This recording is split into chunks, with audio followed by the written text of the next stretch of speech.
তাদের ব্যস্ততর সময়ের মধ্যে দিয়ে যে আমাদেরকে সময় দিয়েছেন, এটা ওদের আশীর্বাদের জন্য। Thank you sir.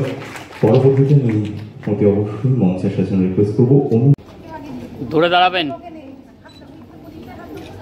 এদিকে সবাই মুখ এদিকে করুন, এদিকে করুন।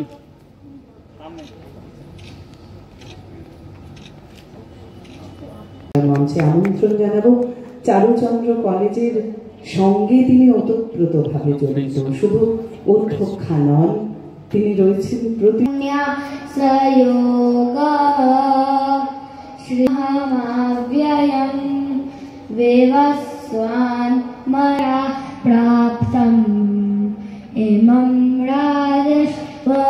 চাইছে যে এই যে আজকে রুদ্র ফাউন্ডেশনের এত বড় একটা প্রোগ্রাম, এখানে ট্রান্সজেন্ডারদের নিয়ে ঋতুপর্ণ ঘোষ একটা লিজেন্ড, সেখানে এসে দাঁড়িয়ে আপনি কি বলতে চান?